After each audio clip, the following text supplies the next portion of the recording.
The following message is from the Sunday service of JIL Ubalt. We hope that you'll be encouraged. Kayo po ay nasa isa sa libo po na services ng JIL na ginaganap every Sunday. Tayo po ay nasa bawat lalawigan, bawat probinsya at nasa 44 countries. At ngayon pong umaga, this is a very special service kasi po ito ay pagkakataon na celebrate natin ang faithfulness ni God at maging ang faithfulness ng bawat isa sa inyo. It's our Titers Sunday. Kaya po ngayong araw na ito, bigyan niyo po kami ng pagkakataon na kayo po ay paglingkuran. Tayo po ay may free lunch. O huwag niyo na i-text yung mga wala dito dahil baka dumating dahil sa lunch. So, may free lunch po tayo today at may token po tayo sa lahat ng ating mga faithful na kapartner ng ministry. Kaya palakpakan naman natin ang ating mga sarili. Kaya kayo nandito, I know that you are a part of this precious ministry. At gusto ko pong sabihin sa inyo na we appreciate you, your partnership. Hindi po makakarating ang JIL Ubalt sa ikalawang taon. Last Sunday, sino pong nandoon? Last Sunday, sa Ever Gotesco. Alam niyo po, ako mismo, ang sabi ko po doon kay Pastora Virgie, sabi niya, mga ilan ba ito? Sabi ko, Pastora, siguro mga 450. Sabi niya, Cora, yung sa taas kasi tayuan na. 600 yata ito. Sabi ko, sige, Pastora, 600, no? At gusto ko pong manampalataya na gano'n na po talaga kalaki yung atin pong po pwedeng malid sa Panginoon. Kaya po, samahan niyo kami na simulan ang taon na ito na let's believe that hindi po matatapos ang taong ito, yung ating pong Sunday service ay ililipat po natin sa mas malaking lugar. And we will just make sure na ito po ay ating magiging training center. Ito pong ating youth center. Magiging, yung sinasabi natin, meron tayong SOL, EGR. Gusto nyo mag-EGR ng 2 days? Pwede na. Pwede na kasi mag-overnight, no? Kasi dito na. So ipagdasal po natin yan. Gusto kong samahan nyo po kami doon. Kasi po ang sabi din sa atin, ako po mismo na challenge, paano yung mga yun na umattend, hindi natin sila mapapunta dito ngayon, ayaw nyo na silang invite, baka yung iba inawat nyo, huwag na kayo pumunta kasi kulang upuan. So, pagka tayo po yung Sunday service natin ay minove natin sa panibagong lugar, po pwede nyo na po silang invite, pati mga kamag-anak nila. Okay, palakpakan natin si Lord. Kaya get excited, let's dream together, let's dream the dreams of God, and God's calling is not regressive, it's always expansive and progressive. Hindi po paatras ang kilos ng Diyos, lagi pong forward. Lagi pong from glory to glory, from strength to strength. Okay? At sa umaga pong ito, since ito po ang ating pag-aaralan, I will focus on the biblical principles on giving. Yan po ang ating topic. So let me just lead you in a prayer before we go on. Hallelujah. We bless you, God. We honor you, we glorify you, God. Panginoon, marami pong salamat sa iyong kabutihan, sa iyong kadakilaan, sa aming mga buhay. Lord, kulang ang aming buhay. Kulang ang aming awitin, mga salita, maging aming kalakasan. Para may padama sa iyo kung gaano kami nagpapasalamat sa iyong kabutihan at pag-ibig sa bawat isa sa amin. Lord, we believe. We are here because you love us. It is your love that brought us here together. Panginoon, hayaan mong envelope mo ang lugar na ito ng pag-ibig ng Diyos.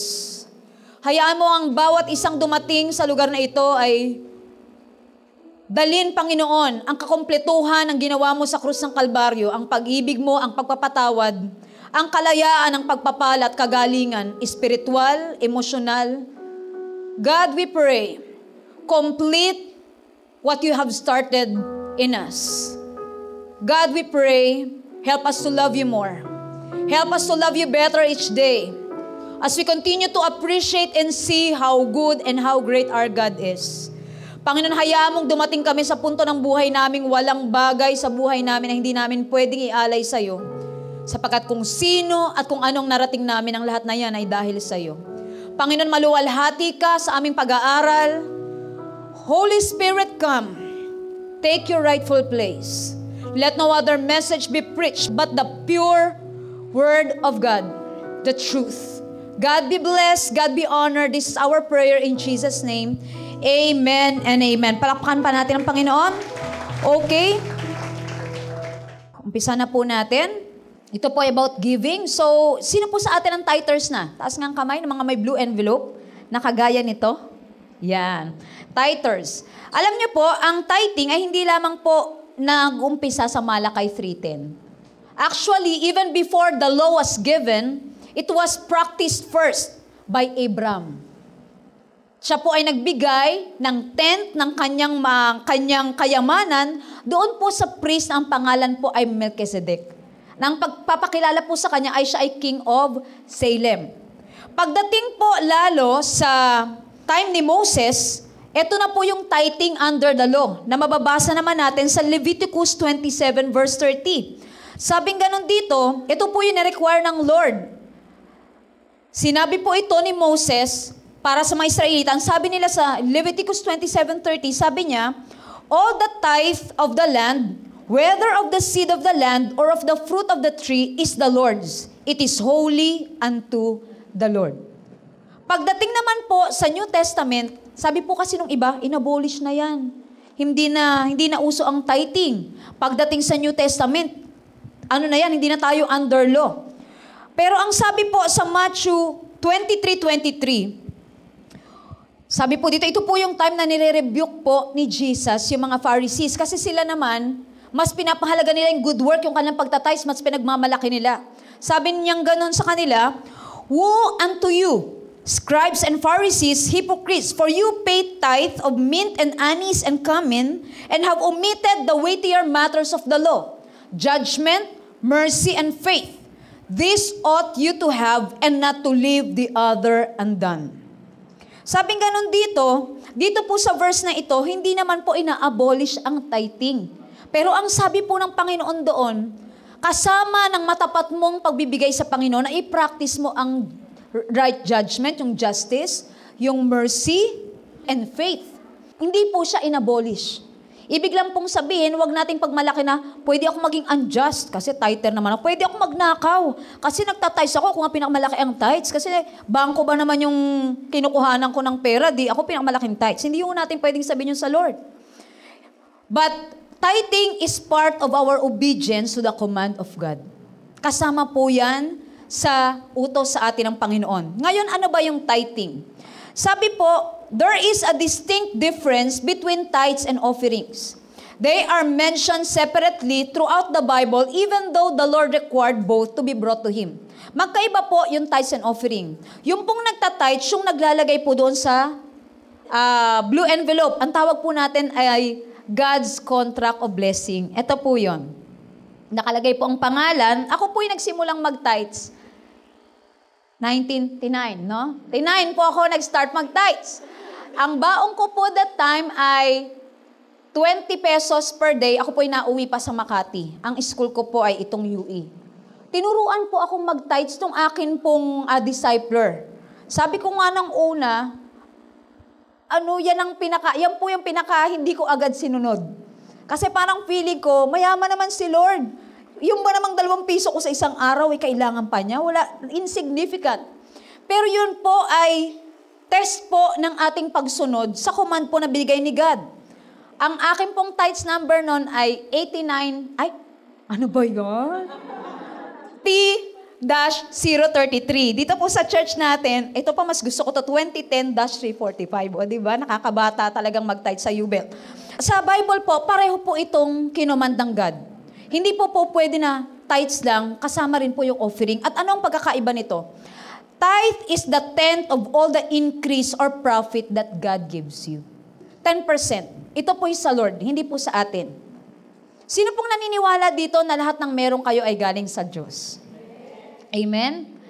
Katunayan nga po, sabihin mo man na wala kang pera, yun lang the mere fact na humihinga ka, yan ay galing sa Panginoon.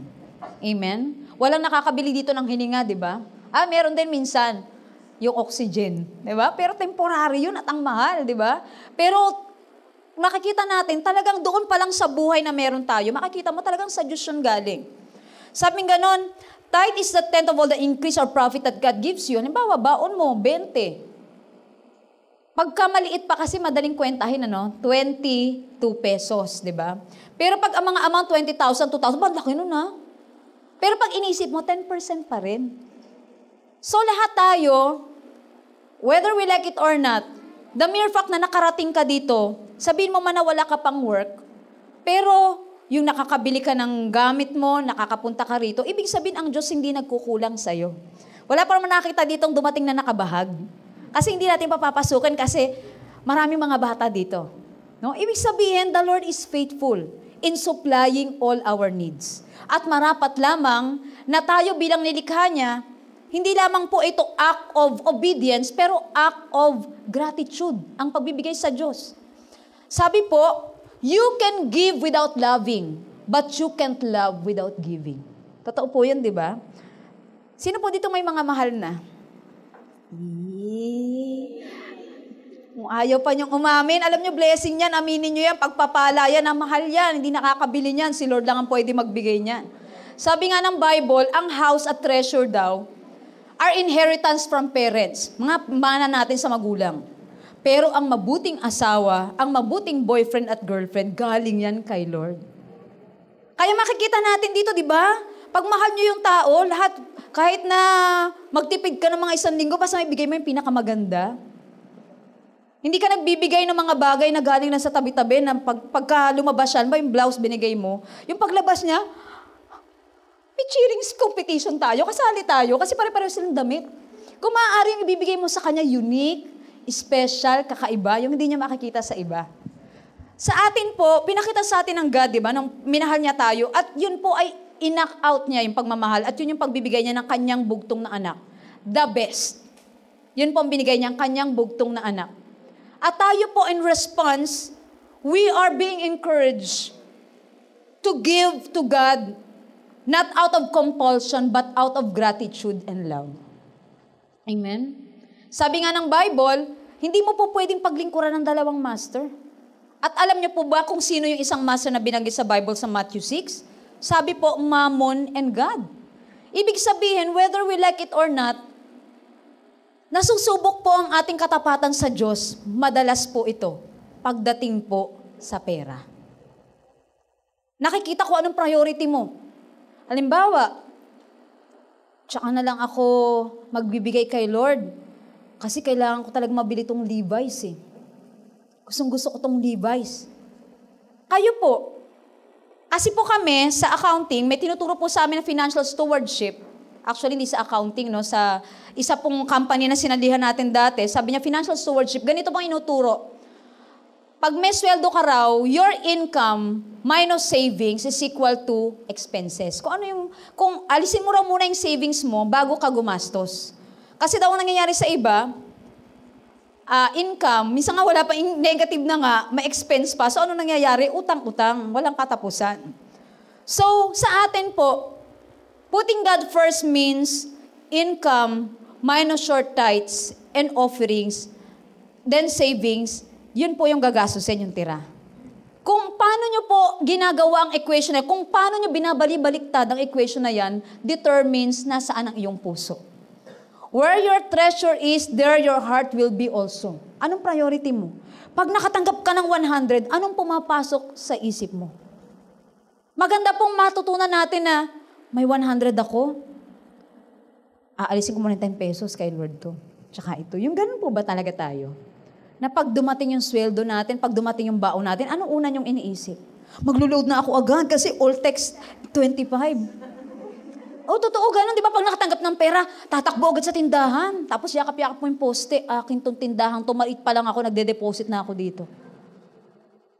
Marami, makikita nyo yun eh. Ngayon pa lang alam kong makikita nyo anong priority nyo. Sino po ba ang una sa ating mga buhay? So tithe, if we believe that everything comes from God, then hindi po magiging mahirap sa atin ang ibalik ang para sa Diyos. Tayo po ay nasa negosyo, kami po ay may mga investors sa Iceland. Alam nyo po, nag-i-invest sila sa amin. And in 18 months, magbibigay kami ng 30% ata. Babalik ko yun ibabalik namin 30%. In 18 months, ibabalik. Sa atin po, lahat galing sa Panginoon.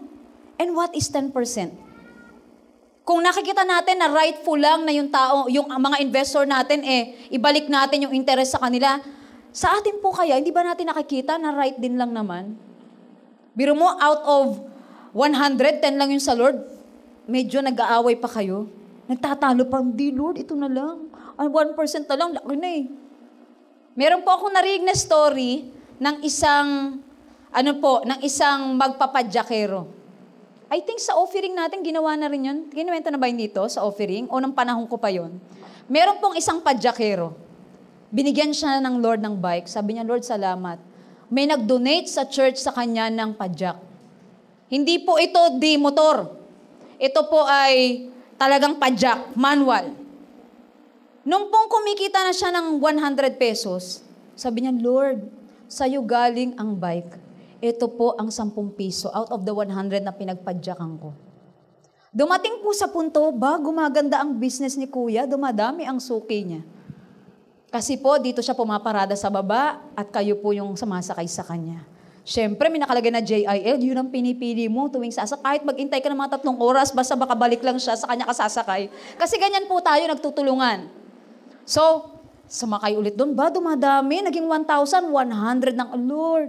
Salamat sa bike, salamat sa mga taga JIL U-Belt. Napakadyaga, Lunes na nakakauwi ang iba para lang makasakay sa aking bike. Tapos, sabi niya, ang sarap talaga magbigay sa Lord. Dumating sa point, lumaki na yung mga muscle ni Kuya. Nagyuyusana na siya. Yes, pinopromote ko yung mga vitamins niya dyan. Umiinom siya ng vitamins. Naging 10,000 na. Dumami pa ang bike. At nung magta-ties na siya, 1,000? Ang hirap kaya mag-bike. Balik na lang ako doon sa 1,000.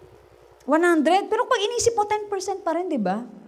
Sa atin po, minsan nung estudyante ka, tapat-tapat mo sa Lord. Pero nung nagtrabaho, hirap magtrabaho, Lord Lagi ako naka-overtime. Na tumatawid pa ako sa baha, makarating na sa opisina. Mahirap kaya lumangoy sa baha. Tama na yun sa'yo, Lord. 100 na lang ulit. Sabi ni Lord, sige, income ulit, 1,000. Saan ka? Doon sa 1,000 na 100 na tithes o doon sa 10,000 na 1,000 ng tithes? Malaki pa rin yung 9,000 compared sa 900. So that is tithing. Ang offering naman po are gifts brought to God beyond the tithes. Ang offering po, out of the 90%, nasa iyo. Hindi po yun, nasa inyo po yung kung magkano bibigay nyo, kung ano ang madesisyonan nyo sa inyong puso na masaya kayong ibigay. So that is offering. The tithe was always 10% of one's increase or profit, but with certain offerings, God gave His people some discretion as to the amount or number of offerings to bring. Nasa inyo po yan. So yung offering, yan yung sabag, yung inuhulog nyo sa bag. Pagka po, ito po, dapat maging maliwanag sa atin na yung offering po at tithes magkaiba.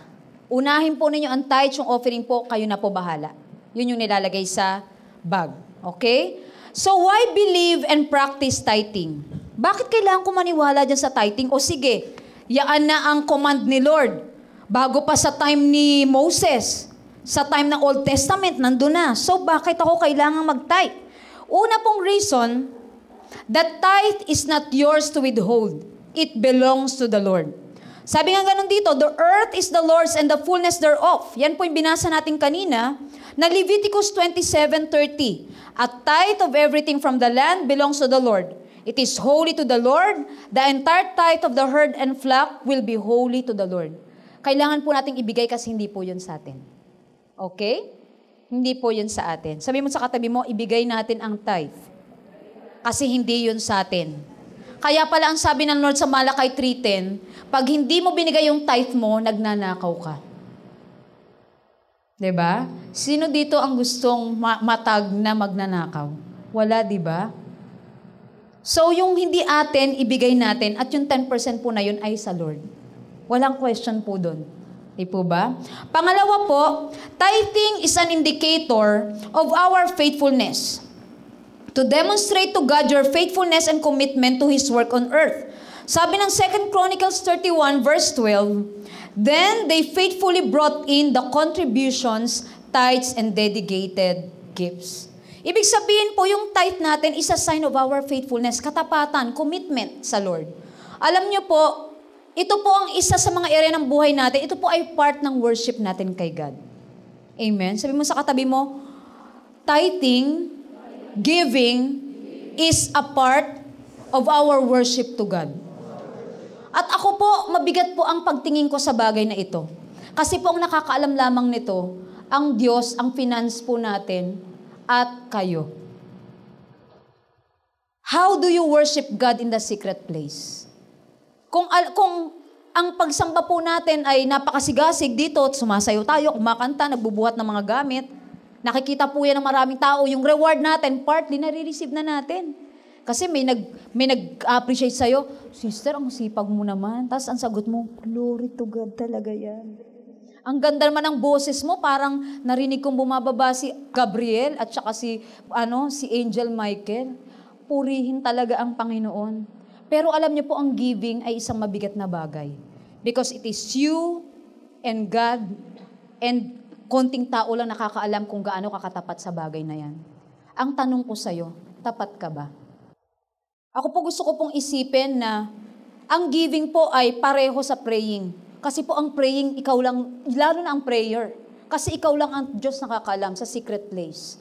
If you can't be faithful in giving, I don't think you can be faithful, especially sa prayer.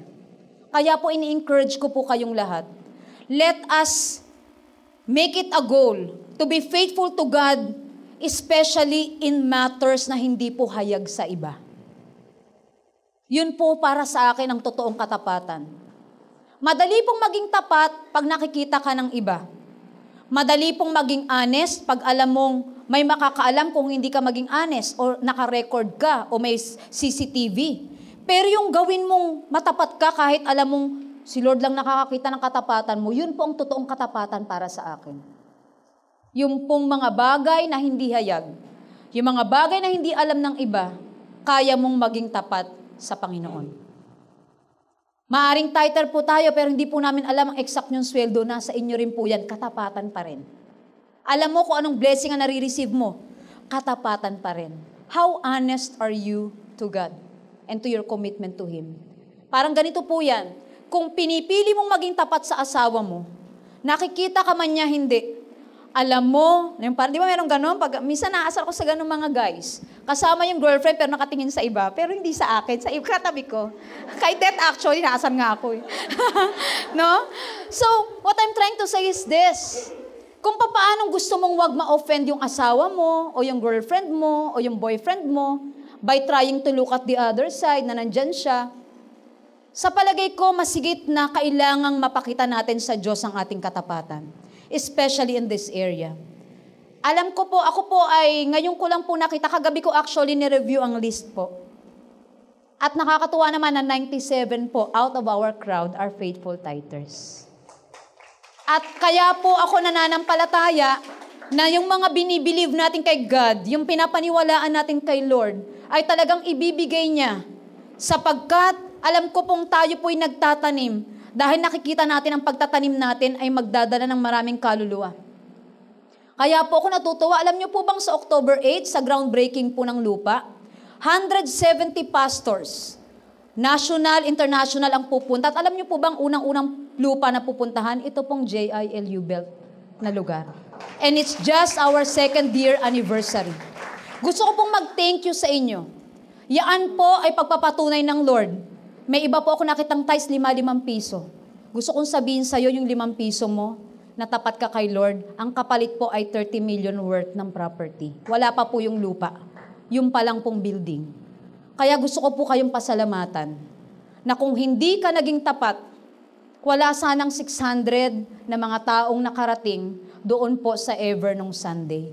Kung di ka naging tapat, wala sanang 1,000 attendees sa ating mga school outreach ministry. Kung di ka naging tapat, wala sanang naabot ng mga bata na ngayon ay kasama na po natin every Saturday sa Z-Zone, galing po dyan sa mga barangay na kalapit natin, yung po mga relief natin na goods nakarating hanggang Nueva Ecija, nakarating sa Aita, nakarating po sa Tondo, at sa kung saan-saang lugar. Bakit? Kasi may mga tapat na kagaya ninyo. Yung maliit po na ibinigay natin kay Lord, ito lang Lord kaya kong ibigay pero gusto maging part, tinapatan po ng Lord ng mas malaki. Ako po, kahit siguro all my savings since mag-work, kahit po ako hindi nag-resign sa Ayala, at ang sweldo ko po ay gawin pa nilang 100,000 per month, hindi ko po kayang bili ng ganong klase ng property. Pero isang bagay pong nakita natin, yung sama-sama nating katapatan, in-honor po ni God. In-honor ng Diyos. Nakita ng Diyos. Kaya sa araw pong ito, let's celebrate your faithfulness and let's celebrate God's faithfulness as well. Talaga pong hindi kailanman natin maa-outgive si God. Kung sinasabi mo sa akin buong buhay mo, pati love life mo, tinaya mo na sa ministry, sinasabi ko sa iyo, Diyos ay buhay. Nagawa niya kay Sarah at kay Abram. Tuyot na po sila, nagka-baby pa. Ikaw pa kaya at ako pa kaya. Kaya po ang Diyos ay tapat. Napakatapat po ng Panginoon. I'm looking forward to seeing all of you blessed. I'm looking forward to seeing many of us here. Halimbawa sa ibang bansa, may pleasure trip, commission trip. I'm looking forward to seeing a mission bus park sa harap po ng ating church. Kasi po pag pumunta tayo sa mga mission, magkakasama na tayo lahat. May one, may can, may son. Mag-isip na kayo ng pangalan para maisakay din kayo sa bus. No? San Juan, Sinshan Shuwala kayo kung anong gusto niyo yung pangalan. Bapat yata may AN lagi sa dulo, no? Educan, no? Mga ganyan. So, I'm telling you, I'm really excited. Kasi kung ang Lord, 2 years lang, ganyan ang nangyari sa atin on our 3rd year, ganun ang binigay ng God. Wow. Baka sa susunod na eroplano na rin tayo. Alam niyo, malaki kasi ang Diyos natin. Kaya yung mga may heart sa mission, alam niyo po, natutuwa ako nung nire-review ko po yung list ng tithers. Yung pong mga matatapat sa tithes, not necessarily malaki ang income. Nagugulat po ako. Most of them ang liliit pero very consistent. Monthly po, may 5 piso, 7 piso. Ay, nakakaiyak. Habang binabasa ko po ay 2:00 na madaling araw na natulog. Tingnan ko po yung list. Sabi ko, nakakaiyak naman si Lord. The prime, faithful supporters and partners in this ministry are not those who really earn much, but those who are really faithful, who chose to be faithful in the little things. Alam mo kung sino ka. At gusto kong sabihin sa inyo, mag-expect ka ng blessing sa God. Kasi nakita ng Diyos sa malit na bagay, mapagkakatiwalaan ka. At ang pinagkakatiwalaan niya sa malit na bagay, pagkakatiwalaan niya ng malalaki. Expect to be blessed. Expect to see your dreams come true. Hindi lang dito sa church natin, kundi sa mga individual na buhay ninyo. Kung ang Diyos nakapag-provide ng bahay, dito sa heart ng U-Belt, yung bahay para sa mga kamag-anak mo at mahal mo sa buhay, ipoprovide din niya ng Panginoon. Amen. Palakpakan natin si Lord. Our God is faithful, but thank God He is more faithful than us. Sa number 3 po, tithing is an indicator of our generosity. And God's take notice of the attitude of generosity. Sabi niyang ganon, sa 2 Corinthians 9:7, God loves a cheerful giver. A generous man will himself be blessed. Sabi ng Proverbs 22 verse 9. Ang generous daw na tao ay ibe-bless din. Amen? Sino dito yung mga generous? Taas ngayon kami ng mga generous. Uy, huwag kayong mahiya na generous. O sino dito yung mga stingy? Taas din ang kamay. Yung parang may bulsa sa balat, no? Para mabuksan ko kung anong YKL ba yung tatak ng zipper dyan, mapalitan. Mga kapatid, sino dito yung generous? Sige, taas ang kamay, hindi kailangan pag-generous, magpapakain lang. Hindi ganun. Yung parang, yung gustong-gusto mo talagang tumulong, gustong-gusto magbigay. Sige, taas ang kamay, mga generous. Sabi ng God, the Lord takes notice of you. Napapansin ka ng Diyos. Halimbawa, itong Sunday na to, parang feeling mo, I'm just a face in the crowd. I'm just someone who fills in the chair. Alam niyo po, pag tinitingnan po ng Lord tayo pag Sunday, hinahanap niya, sabi niya gano'n, yung eyes niya nandun sa mga cheerful giver. Yung mga tapat na kanyang mga lingkod. Kaya wag niyo pong meminusin ang area po na ito. Para po sa akin, alam niyo po, dati po na-preach ko na po ito sa, I think, post-encounter. If I'm given a chance, I only have 2 ministries. Prayer po at saka giving. Yan po ang number 1 and 2 sa puso ko. Yan po alam na alam ng Panginoon niya, yan ang gusto ko. More than preaching the word. Because I want the Lord to be glorified kahit sa mga bagay na hindi alam ng iba. Ako po, partly, nare-receive ko na blessing ko pag nagpe-preach ako. Nagko-congratulate, nagte-text, nagte-thank you. Pero po yung giver, tsaka yung nagpe-pray na hindi alam ng iba na kaya pala yun ay hindi na aksidente. Kaya pala yun ay gumaling na lang bigla na lang nabigyan ng trabaho. Meron pala ditong prayer warrior na iniisa-isa tayong lahat na ipanalangin. Marami din po pala sa listahan ng tither, alam niyo po, i-announce namin ang name nila kasi para mabigay yung token kasi hindi ko sila kilala. Pero isa lang pong bagay ang alam ko, kilalang kilala sila ng Diyos. Kilalang kilala sila ng Lord. I'm amazed. I think 5 to 10 people hindi ko po kilala by name, but they are faithful. Kaya po, I encourage everyone, be faithful. Alam niyo po, ang reward ng faithfulness ay hindi lamang po sa lupa. Maliit na bagay po ang pwede namin ibigay sa inyo. Yung lunch po natin, hindi naman po kabonggahan. Pero isa lang po ang alam ko, yung mga faithful po, pinapapasok ng Diyos, grand entrance po sa heaven. Because God rewards faithfulness. The world rewards success, but God rewards faithfulness. Sabi mo sa katabi mo, congratulations. Good and faithful bondservant. Huwag mo sabihin servant ba? Hindi mo servant yan, ha? Bondservant, ibig sabihin kapanalig mo, kagaya mo na servant ng Panginoon. Amen? Kaya po, ang goal natin sa church, let us be faithful even in the small things. Let us be faithful even in the secret things. Amen? Palakpakan natin ang Diyos. Amen? Number 4. Why tithe? Why believe and practice tithing? Because God says He wants His house to be abundantly supplied. Nasa Malachi 3, 8 to 10, will a man rob God? Yet you rob me. Ask, how do we rob you? In tithes and offerings. You are under a curse, the whole nation of you, because you are robbing me. Bring the whole tithe into the storehouse, that there may be food in my house. Test me in this, says the Lord Almighty, and see if I will not throw open the floodgates of heaven and pour out so much blessing that you will not have enough room for it. Amen? Sabing ganon, dahil gusto ng God abundantly supplied ang kanyang bahay. Alam niyo po, may isa akong sikretong sasabihin sa inyo. Since nandito naman po yung may-ari ng ating building. Sinong nakakaalam na tayo po yung siniservisyo ng Meralco? Taas ang kamay. Sino pong nakakaalam na tayo siniservisyohan ng Maynilad? Manila Waters ba tayo? Hindi ko alam eh. Hindi po natin ibinabayad dyan ay prayer.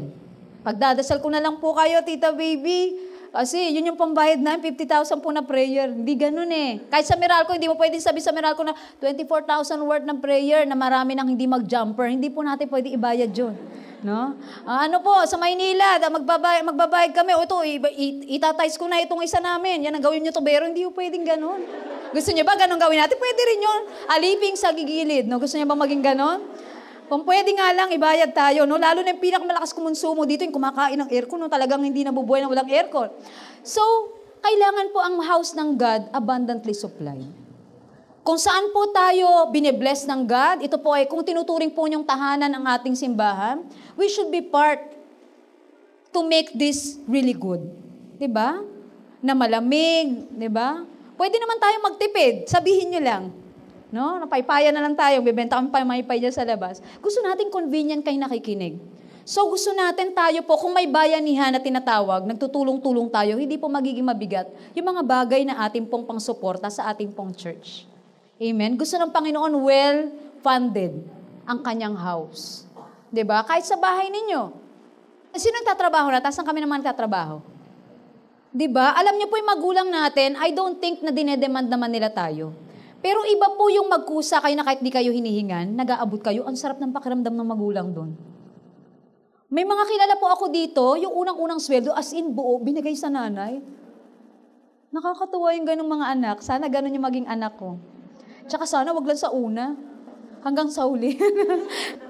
Oh, yes. O, di ba, faith yan. Ako nga magkakaanak eh. Kayo din, di ba? So, mga kapatid, I want you to have a sense of ownership of our home. Bahay po ninyo to. Pag malasakitan natin, pag tulong-tulungan natin, at kung tinitingnan po natin na tayo po ay, ang Sunday service natin, i-move out natin, ito po ay gagawin nating training center, kailangan pong masustain natin ang dalawang lugar. So, pag-pray natin mabuti, ito po ay under prayer pa, huwag po kayo matakot, baka kayo matakot, no? Pag-pray po natin na ito po ay mangyayari, kakayanin po sa biyaya ng Panginoon. Lalo na po kung higit pa sa 97 ang magiging tapat sa Panginoon. Kung yung pong 97 ang sobrang faithful sa atin, nasusustain natin ito at ang mga operations sa school, mga outreaches natin, community outreach at kung saan-saan pa, how much more if we will have 100% tithing dito sa church? God is able to provide more than what we can think and pray. But He needs a channel. Kailangan ng Diyos ng conduit na tinatawag. Dinadaanan. Pwede pong isupply ng God ang need natin. Kailangan po niya ng mga tao na i-bless niya, makikita niyang tapat, at pwedeng pagdaanan niya na kanyang blessing.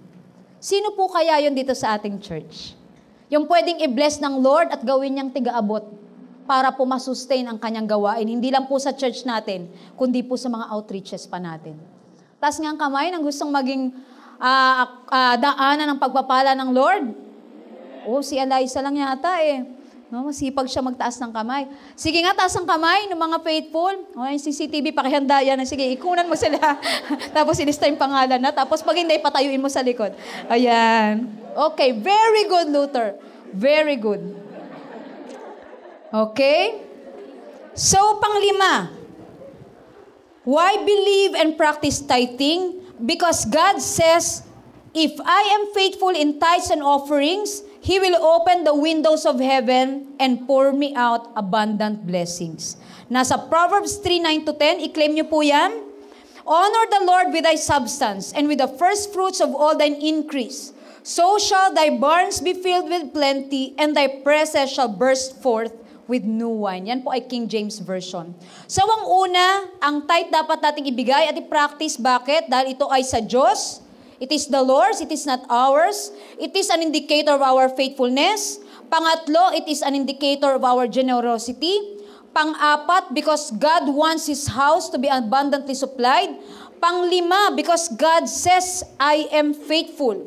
Pang-anim po, God in turn grants you abundance.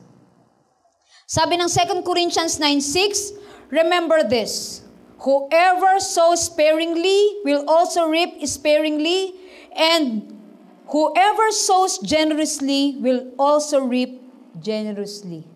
Amen? Pag nagtanim ka generously, ikaw din ay aani generously. Pag nagtanim ka ng isang buto ng kamatis, anong i-expect mo na lalabas doon?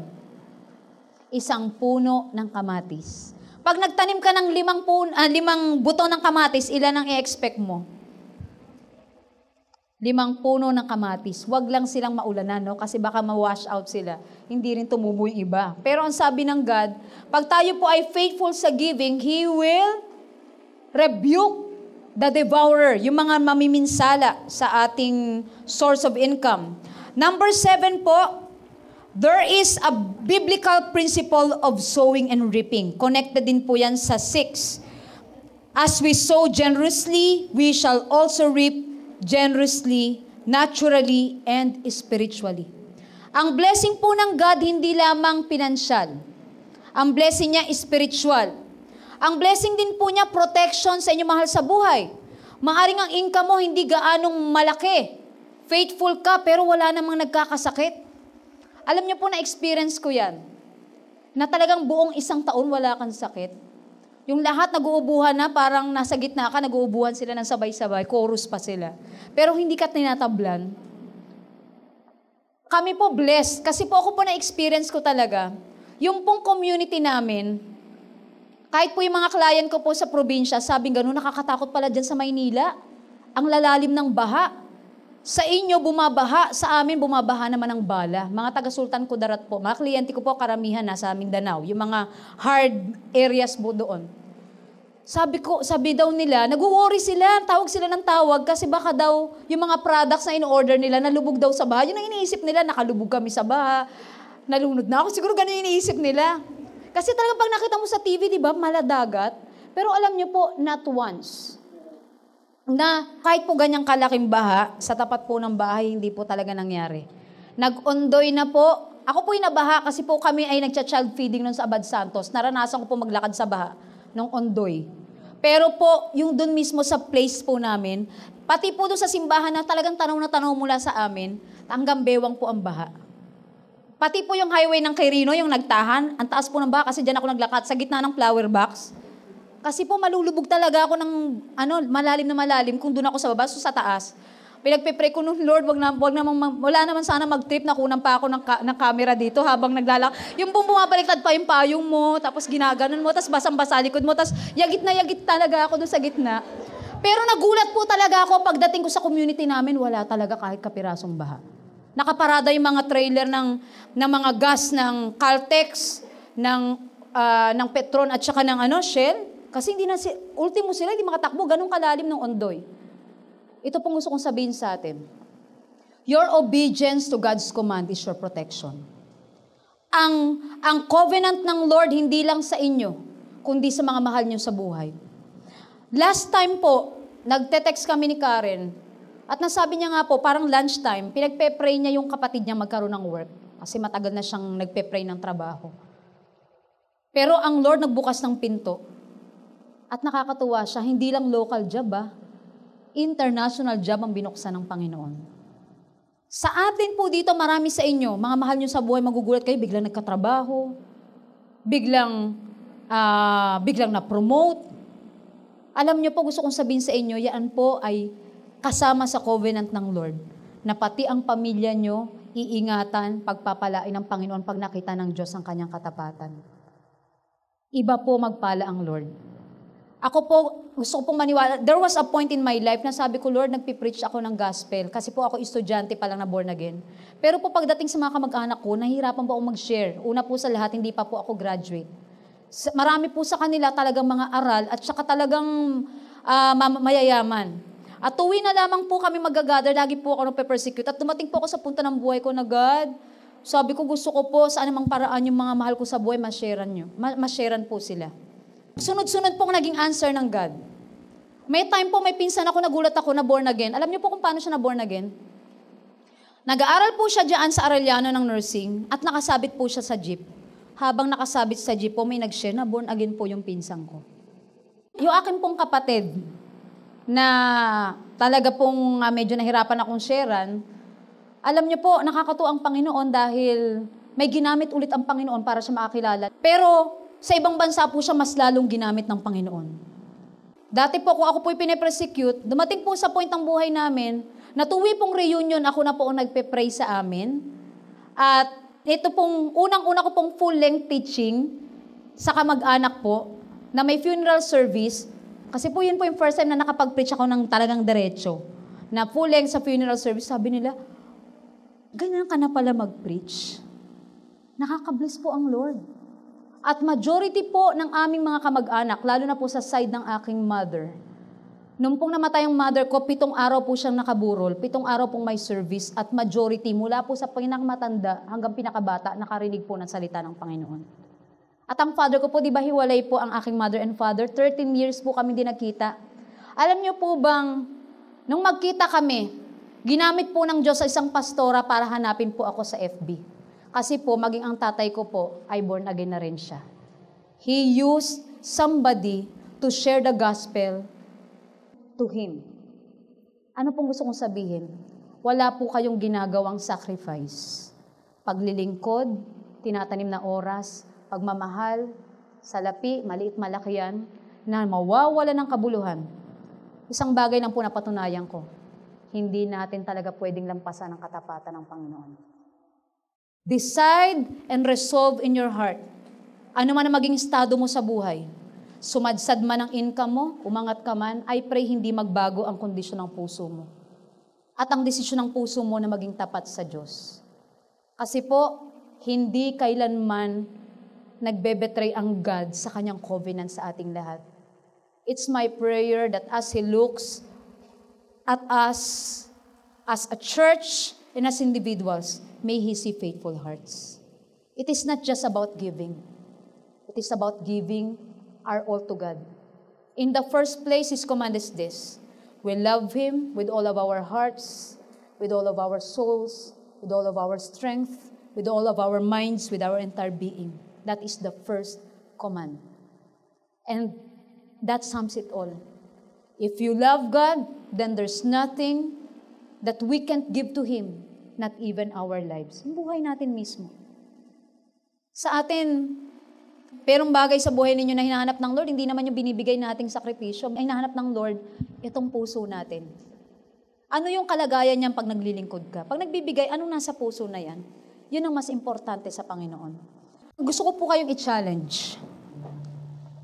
You can say that you are a Christian when you don't understand about giving. Kasi ang very nature ng God natin, love and generosity. So it's a contradiction in terms when we say we are Christians and we are miser. Wala po talagang lugar sa kingdom ng God ang miser. Yung pong maramot. Sino ditong may struggle pagdating sa pagbibigay ng kanilang tithes and offering? When we begin to struggle in giving what we have forgotten where we receive our possession. Pag tayo po nag-struggle pa sa pagbibigay sa Lord, ibig sabihin po hindi natin talaga nauunawaan kung kanino galing ang lahat ng meron tayo. Divine prosperity is God's will for every believer. There's no question about that.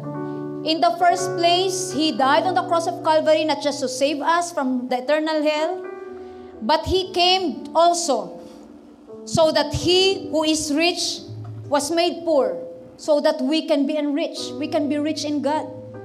Sabi nga ng 3 John 2, it is God's wish, it is God's will that you be in health, be prosperous, even as your soul prospereth.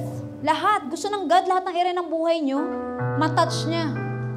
Pero ito po ang prinsipyo ng Diyos. The only way for us to be blessed is to learn how to give to God. Hindi po yung amount, but yung kondisyon ng puso. At kung nahirapan po tayo doon, hingin natin sa God yung grace. Na Lord, maintindihan ko na kung anong meron ako, hindi talagang akin. Hiniram ko lang. Pinamahala mo lang sa akin. At ang sabi po ng Bible, 2 Corinthians chapter 4 verse 2, it is required for a steward to be faithful. It is not a request. Please lang maging faithful kayo. Pag steward ka, it is God's requirement that you be faithful. May we see each relationship we have. May we see each assignment we have in church. May we see each thing we receive as just a trust.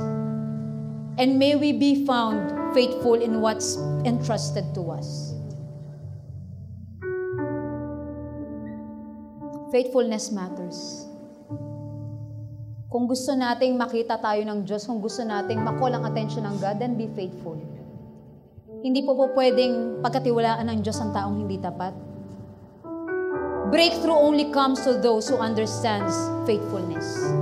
Even in the little things. Especially in things that are in secret. Yan po yung gusto kong ilagay sa inyong lahat. Huwag niyo hong problemahang i-promote kayo. Kahit po, kahit sa job noon, kahit wala po yung boss, pag alam kong kailangan ko tapusin trabaho, pumapasok ako. Ano pong gusto nating sabihin sa atin? Kahit po dito sa church, pag alam natin may dapat tayong gawin, kahit wala po yung ating leader, gawin natin. Kasi una po sa lahat, di naman tayo naglilingkod sa tao, sa Diyos. Kahit po kayo mga nagtatrabaho. Promotion is not the problem. Kung tapat po kayo sa Lord, wala pong kahit na sinong pwedeng pigilan ang pagpopromote sa inyo ng God. Ang Lord po, promotion does not come from the east nor the west. Promotion comes from God. In all aspects po ito. Sa antas ng pamumuhay mo, sa spiritual life mo, sa lahat ng area, po-promote ka ng Lord pag nakita niyang tapat ka. And it's my prayer na makita ko kayo, na binibless ng God, pinopromote ng God dahil nakita ng Diyos, tapat po kayo. You need not manipulate your way up there. You just have to be faithful. Si David po, naniniwala akong nakitaan ng Diyos ng katapatan. Tupa lang yung inaalagaan niya pero sobra niyang mahalin. Pinapangalagaan, ipinaglalaban. Marami yun, pwede namang iba doon, kinain na lang ng leon eh. I-bonus na niya para busog na yung leon, pero hindi, pinagtatanggol niya bakit? Tapat siya doon eh. Nung makita ng Lord ang katapatan, yung buong lahi ng Israel ang pinagkatiwala sa kanya. Si Joseph, inilagay sa kulungan, kinalimutan, pero kahit nandun sa kulungan, kahit nasa bahay, naging taong bahay, tapat. Nakita ng boss niya, tapat siya. Nilagay sa kulungan, tapat. Wala na nagawa ang Lord. Nilabas na sa kulungan. At naging number 2 sa Egypt. Kahit nasang ka nandoon ngayon, hindi mapipigilan ng kamay ng Diyos na iangat, i-bless, tingnan ang taong tapat. Not a single force, not even the force of hell, can stop God from blessing those who are faithful. And you need not wait for heaven to be blessed and experience its resources and treasure and its full backing up. Right here on earth, you can experience God's provision. Right here on earth, you can experience an open heaven. Be faithful. You've been listening to a Sunday service message from JL Ubalt. You may copy and distribute this audio material provided that you do not alter the wording in any way and do not charge any fee. JL Ubalt meets every Sunday at 10 a.m. at 4th floor, LPJ Building, 532 Dalupan Street, Sampaloc, Manila, Philippines. For more information, call 736-5559.